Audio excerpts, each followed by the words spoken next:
Assalamualaikum warahmatullahi wabarakatuh. Kami dari kelompok 1 akan membahas tentang finite state automata.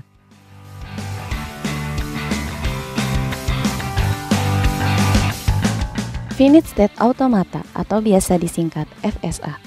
Finite state machine dapat berupa suatu mesin yang tidak memiliki output. Finite state mesin yang tidak mengeluarkan output ini dikenal sebagai finite state automata. Finite state automata. Finite state automata atau otomata dengan state berhingga merupakan suatu model matematika dari suatu sistem yang menerima input dan menghasilkan output, memiliki state yang banyaknya berhingga dan dapat berpindah-pindah dari suatu state ke state lain. Perubahan state ini dinyatakan dengan fungsi transisi.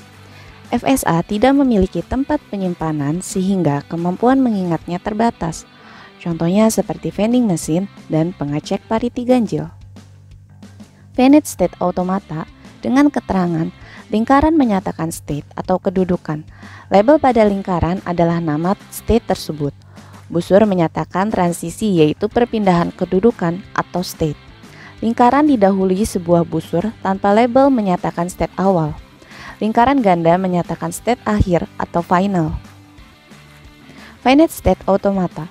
Secara formal, FSA dinyatakan dengan 5 tuple atau M, Q, sigma, fungsi transisi, S, dan F, di mana Q sebagai himpunan state atau kedudukan, sigma sama dengan abjad himpunan simbol input atau masukan, fungsi transisi, S sebagai state awal atau kedudukan awal, S elemen Q, F sama dengan himpunan state akhir, F subset Q. Selanjutnya ada finite state automata atau biasa disingkat FSA. Jadi gambar di samping dapat dilihat ada key itu sebagai himpunan state, ada event atau genap, dan ada odd atau ganjil. Kedua ada abjad, himpunan simbol input atau masukan atau biasa disebut sigma, ada 0 dan 1. Dan S itu sebagai state awal mulanya start, itu adalah event. Untuk F itu adalah state akhirnya, itu ada odd. Dan untuk fungsi transisinya dapat dijabarkan dalam bentuk jabaran seperti ini. Event 0 dia kembali lagi ke event 1 dia ke odd 0 dia ke odd 1 dia ke event. Selanjutnya maka tabel fungsi transmisi pengecek pariti ganjil seperti tabel berikut.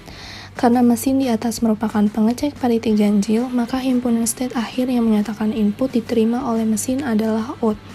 Jika mesin mendapatkan input 1101, urutan state menjadi event 1 not odd 1, event 0, event 1 odd, maka diterima oleh mesin.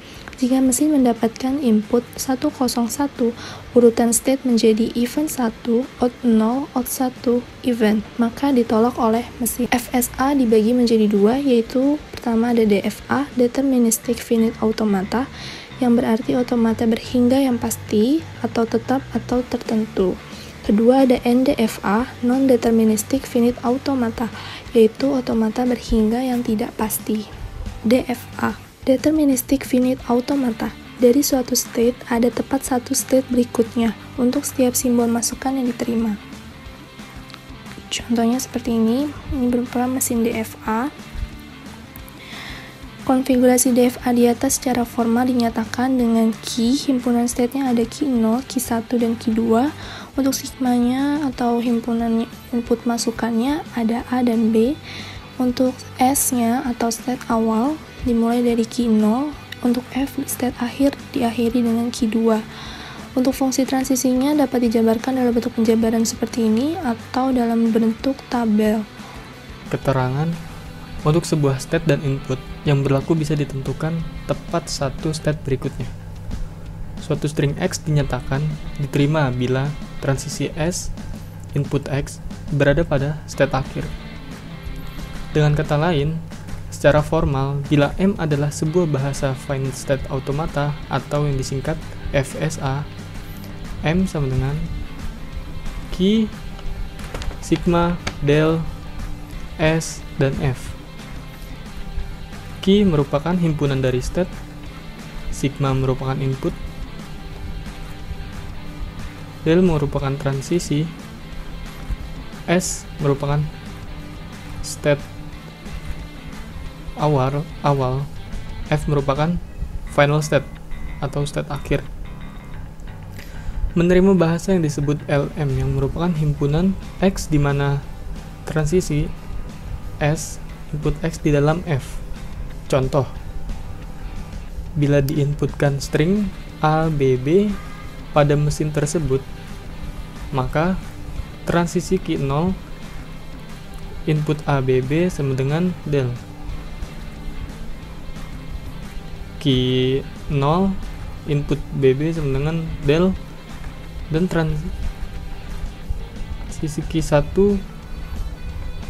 input B sama dengan key 2. Karena key 2 merupakan set terakhir, maka ABB berada dalam LM. Bila diinputkan string BABA BABA pada mesin tersebut, maka transisi key 0 BABA sama dengan transisi key 1 yang diinput ABA, kemudian sama dengan transisi key 1 input BA, transisi key 2 input A sama dengan key 1. Karena key 1 tidak termasuk step terakhir, maka BABA tidak berada dalam LM. Berikut merupakan contoh soal. Ada sebuah mesin DFA yang dimana key-nya atau himpunan dari state-nya adalah key 0 dan key 1. Sigma atau inputannya adalah A dan B. State awalnya dari key 0. Final state-nya berada di key 1. Dan ini adalah tabel dari mesin DFA di atas, di mana transisi key 0 jika diinput A, maka ke key 1. Key 0 jika diinputkan B, maka ke key 1. Yang bawahnya key 1 jika diinput ke A, maka dia looping ke key 1 juga. Kemudian key 1 diinputkan B, maka dia ke key 0. Kemudian contoh soal berikutnya. Di sini ada fungsi transisinya yang berbentuk tabel dengan S, state awalnya itu dari key 0, final state-nya adalah key 1. Buat mesin DFA-nya, penyelesaiannya seperti di bawah ini. State awal berada key 0. Key 0 diinputkan A, maka dia ke state key 0. Maka terjadi looping seperti ini. Kemudian key 0 diinputkan B menuju key 1. Key 1 diinputkan A, maka ke key 0. Kemudian key 1 diinputkan B, maka dia ke key 0.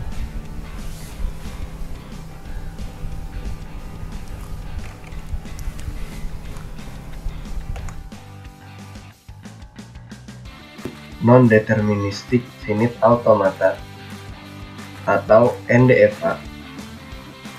Deterministic finite automata atau DFA adalah finite automata dengan aturan yang sangat ketat. Namun, pelanggaran dari aturan tersebut akan menghasilkan suatu non-deterministic finite automata. Dengan kata lain, NDFA adalah pelanggaran dari DFA. Dalam NDFA, untuk setiap step itu tidak selalu tepat satu step untuk berikutnya. Maksudnya, dari suatu step bisa terdapat 0, 1, atau lebih busur keluar, atau transisi yang berlabel simbol input yang sama. Perbedaan DFA dan NDFA ada pada fungsi transisinya. Untuk DFA, setiap rancangan step input pasti selalu tepat satu step berikutnya. Sedangkan NFA untuk setiap pasangan step input bisa memiliki 0 atau lebih pilihan untuk step berikutnya. Bisa dilihat di tabel. S0 jika diberikan inputan B bisa menuju ke S1 dan S2. Dan step S2 jika diberi inputan B maka 0. Kemudian perbedaan DFA dan NDFA yang disajikan dalam tabel. Pertama, DFA tidak dapat menggunakan transisi string kosong atau empty string, sedangkan NDFA dapat menggunakannya. Kedua, DFA dipahami dengan sebagai sebuah mesin, sedangkan NDFA dipahami sebagai beberapa mesin kecil yang melakukan komputasi di waktu bersamaan. Ketiga, DFA untuk state selanjutnya bisa ditetapkan dengan jelas, karena untuk state selanjutnya pasti selalu tepat satu. Sedangkan NDFA untuk state selanjutnya mempunyai banyak kemungkinan karena bisa 0, 1, atau lebih. Keempat, DFA lebih sulit dibuat dibandingkan NFA. Kelima, waktu yang dibutuhkan DFA untuk mengeksekusi string input lebih sedikit, sedangkan waktu yang dibutuhkan NDFA untuk mengeksekusi string input lebih banyak. Kelima, semua DFA merupakan NFA, tetapi tidak semua NFA adalah DFA. Terakhir, DFA membutuhkan lebih banyak ruang dibandingkan NFA. Selanjutnya terdapat contoh soal. Pada contoh soal yang pertama, terdapat dua state, yaitu Q0 dan Q1. Dan pada contoh soal pertama ini juga terdapat dua input, yaitu A dan B. State dimulai dari Q0 dan berakhir pada Q1. Ini merupakan contoh dari NDFA atau Non-Deterministic Finite Automata. Kenapa disebut NDFA? Dikarenakan pada step Q0 apabila diinputkan nilai B, maka akan bernilai kosong atau hampa. Oke, selanjutnya pada contoh yang kedua ini. Pada contoh yang kedua ini terdapat 3 state, yaitu Q0, Q1, dan Q2. Dan juga terdapat 2 input, yaitu A dan B, yang dimulai dari state Q0 dan berakhir pada state Q1.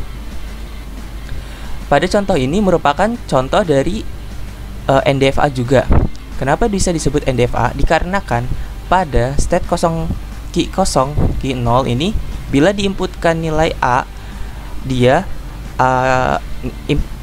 input ini akan menuju ke lebih dari satu state, yaitu jika Q0 diinputkan nilai A, dia akan pergi pertama ke Q1 dan pergi ke state Q2. Ini lebih dari satu state, maka ini merupakan NDFA, merupakan ciri-ciri dari NDFA. Ya, selanjutnya ini ada contoh yang ketiga.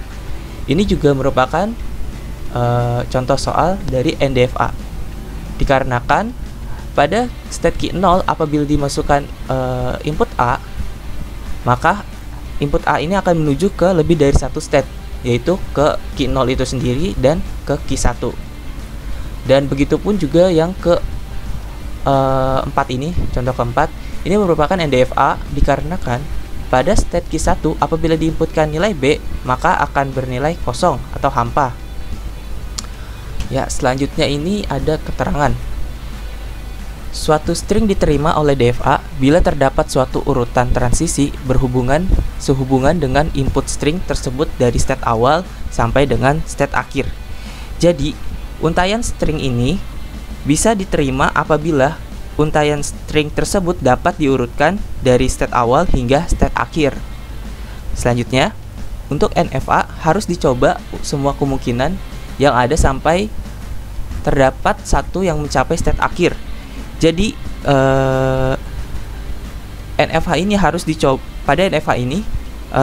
dicoba terus-menerus sampai terdapat satu yang mencapai state akhir. Lalu suatu string X dinyatakan diterima oleh bahasa NFA apabila memuat state di dalam F. Oke, sekian. Terima kasih.